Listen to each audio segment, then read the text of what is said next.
Hello, welcome everyone to our quarantine studio visit series. I'm joined today with John Fitzsimmons. John is a painter who lives and works in Syracuse, New York. He's in his studio today at the Delavan Center.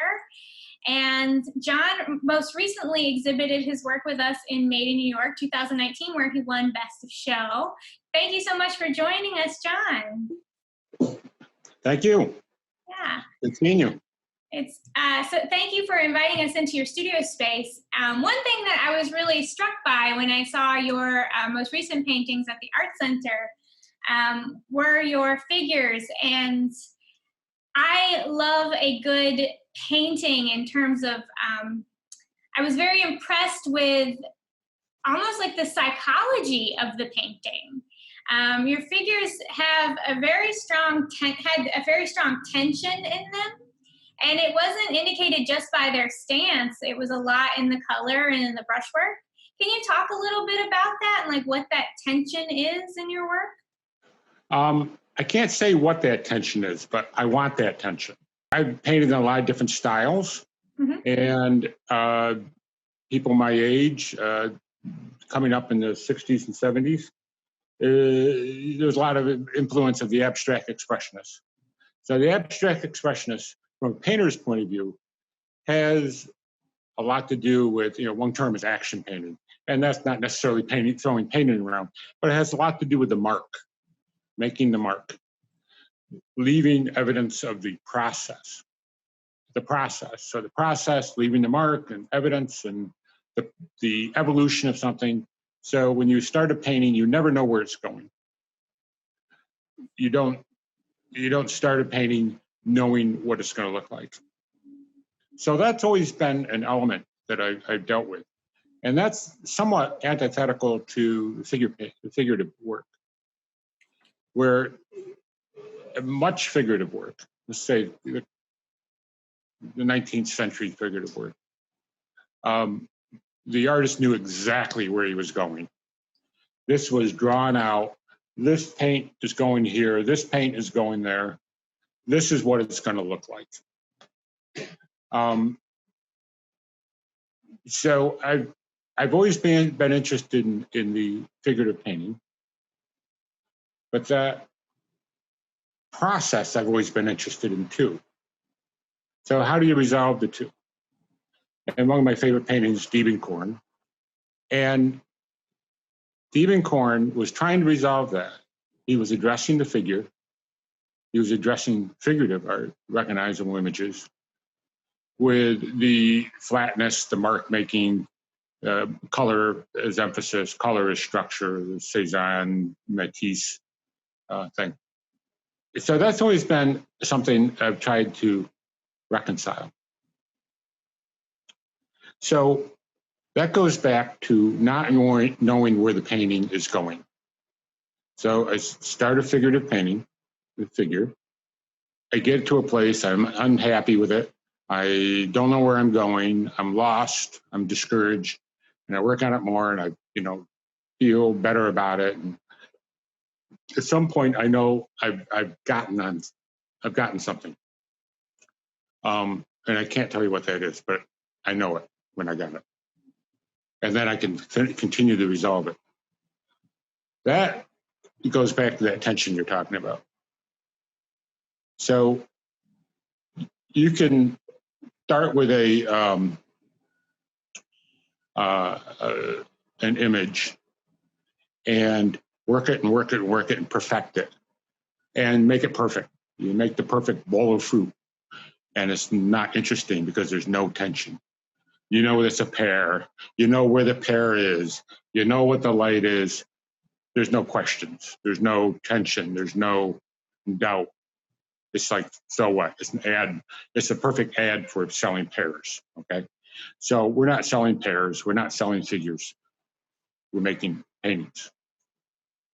That's the short answer to your question. It's actually very interesting that you mentioned Diebenkorn, because I was thinking of his figures and looking at your work a little. But another artist I thought about too in terms of psychology is actually Lucian Freud, who talked about the figure as like a canvas for psychological interaction. where it becomes less about the identity of the person or representing a person, but more representing an emotion. And I definitely see that in your work, where there is that tension creates a place for the viewer to put an emotion in. And I find that really interesting. I wonder, how do you choose your subjects, your poses, the people, the locations? How do you start from photographs or images or live models? Well, working from life is a luxury, and I do that. But most of the paintings you see, I'm working from photographs. They're models that I posed, and I have ideas ahead of time. They're not random things. They're ideas I have, and that's a very important distinction: working from life and working from photographs. I could talk about this for a long time. Go ahead, go for it. Okay, all right. So a lot of painters don't really like to admit or emphasize that they work from photographs, and it always seems like you can't draw. Well, I can draw. It's just the only practical way I can do this. But whether you're leaving the practicality aside, it's a very different process, because you're using a image that's been processed by a mechanical camera already.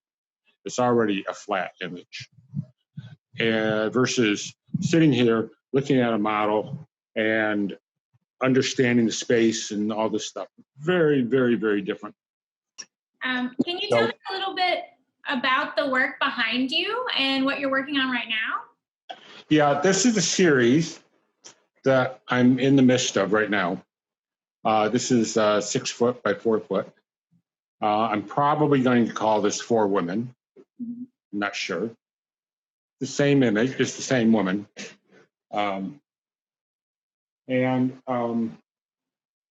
a good example of that process. I had a very vague idea, and I knew I wanted to fill this panel up with these figures.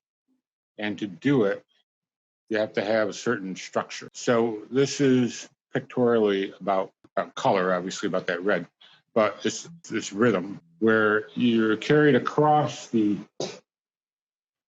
picture plane by the faces. That one's looking this way, one's looking away from you, one's looking this way, one's looking this way, and it carries you around. Then you go across to the hands, and you go across to the feet. And then you have this very strong structure of the red verticals, the black verticals. It takes you back and forth, and it keeps you in the painting. This is another of the same series, same size painting, same model. A lot of the same ideas. I'm still working this out, and I'm almost done with it. But I know I'm missing one last thing, and I don't know what that is yet, but I'll find out soon. But it's a similar thing where your eyes carry back and forth, and the feet become more important because there's only a single face. Similar coloration. One thing I'm curious about, you talk a lot about the structure of a painting, and I think a lot of people don't think of that as an important part of how you view it. You talk a lot about how the human eye moves across your work. Mm-hmm. It seems like it's like a puzzle to you to craft that, and what does that process mean to you, and how do you begin to play with the human eye and how it moves? Lots of times I couldn't really explain to you how I do it. I can tell you what I've done. It's kind of like I put something out there and I can react to it. You drill down on it, develop it, play with it, take risks. Oh, this shouldn't work. Put it together. Oh, that does work. That's how you come up with something new. It's something interesting. Now, that might seem like a technicality. And I don't like technicalities for the sake of technicalities. I don't like getting hung up on, using a certain paint because that's what someone says is really good stuff. It always, everything I want to do wants to serve the painting. At some point, I add all these ingredients in, and I feel that coming up. And that's when I feel as though it's coming together. Again, I can't really tell you what that is. And in one particular painting, it was the one at the Schweinfurth. I have it on my screen over here. What caught me by it is there was a white line that got painted off the back of one of the figures, and it pulled all the movement down to the figure's gaze in the corner. But then there was this almost like a radiation of color that came off the back. And that kind of painterly decision really it created that bubbling point within the work where it's almost like a division between the canvas. And it's always those simple details that can make a painting. I was something that I was very struck by when I saw that work. Just talking about the visual tension, without talking about the psychological tension, the visual tension. So I think what some artists do, they make this mistake doing this. They boil that out, and it's not perfect. You know, what does that line mean, or why is that color there? It's an odd color, and they take it out. And it's easy to fool yourself because it's normally making it prettier. The action painters risk and evidence of the process and the mark. When everything's said and done, this is the painting. You want it to be a painting. I don't want it to be an image of something down the street. I want it to be a painting that is something in and of itself. But I still see that very much a part of my process is the abstract expressionist influence. Yeah. How has how have your paintings changed over the years, and what's brought you to this current body of work? I picked up a painting today that was I might need for a show next month. That I was just looking at it out in the hall, and I think I did it in 2006. And it's very, very similar to this one. And I didn't paint like that for a long time. I have another painting, and it's kind of about this process, about how I've been painting the same painting for 50 years. Now you get away from it and do something else. What do you think it is that keeps drawing you back? I wonder about this myself. It's almost like at some point when I was a kid, like I was 8 years old, and someone says, this is what a painting looks like. And I've been trying to do that painting, and God knows even what it was, It's almost something like that this is what my mother said it should be, or I don't know, something like that. I keep going back to the same thing. And I find when I look at a lot of art, I travel around, go to museums, I resonate with certain things. And there's some sort of commonality in those things that somebody else looking at would not see the connection. I can't tell you what that connection is, but there is a connection there. And that's what I resonate with. And I think that's what I'm examining. When I'm working on a painting, I normally don't show it to anybody while I'm working on it. And because they want to talk about it. And I don't want to talk about it. And, you hear other people say that, other artists say, I don't want to talk about it. And it's not because they're being stubborn or arrogant or something. It's because as soon as you start talking about it, now you're putting that in a different part of your brain. Once you put it into words, you make it more concrete, which can be good if you're trying to make it more concrete. But if you're trying to let a painting evolve visually, you don't want it to evolve. I don't want it to evolve verbally. I want it to evolve visually. So I don't want it to go into the verbal part of my brain. It's something I observed. My father, who died 7-8 years ago, was a very non-visual person. He was an industrial engineer and businessman, always by the numbers. So he got dementia from got Lewy body dementia, which is the same dementia that Robin Williams had. Okay. You hallucinate, and became less and less verbal. He had a lot of trouble talking. So as his dementia progressed, people would describe it, well, he's losing everything. Well, I saw it as the layers coming off. And he was still there. His core was still there. But like the verbal layer came off. And what was left was the nonverbal layer. And he enjoyed music more. He really got into Elvis. Total surprise, loved Elvis. He looked at things more and more, looking at flowers, and he just spent all his time looking out the window at the chipmunks running around. He was just fascinated by things. And I think the verbal layer came off, the spatial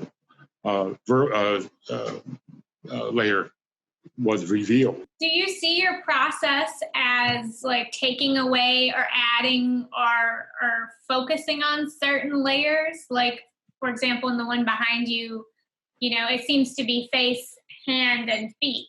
It seems to, and then the color, the blocking of the color has sort of removed some information. I do a lot of removing. I might have a painting that might have another figure in it, or it might have other details in the background or something, and I want to remove something that's not contributing to the overall painting. I paint things out a lot, and I repaint things a lot. On this painting, you see the torso with the black. That's like a really dense black. That's as black as I can get. There was detail on there, but it's like, well, I don't need this detail. I'm going to take it out. The contours, I play with the contours a lot. I might sharpen some contours. I might blur them. I literally might rub it out with my hand. I might sharpen it with a scraper. The hands were a lot more detailed and came forward a lot more. I just painted them out, which kind of frustrating because I really liked the way they were originally painted, but they were distracting. It's really fascinating to hear you talk about how you're making the choices and even getting rid of some favorite elements to affect the overall. Yeah, that's something you got to be careful of. Lots of times you have all these two colors, they look great. I really like, the way that paint came together. Thank you so much for talking to me today, John. Really appreciate it. You can check out John's work at johnfitzsimmonsart.com and take a look at his upcoming exhibits and maybe see his works in person at some point, hopefully in the near future. Thank you so much for joining us, John, and I really appreciate you taking the time to share your studio with us. Thank you. Thank you very much. I enjoyed talking to you.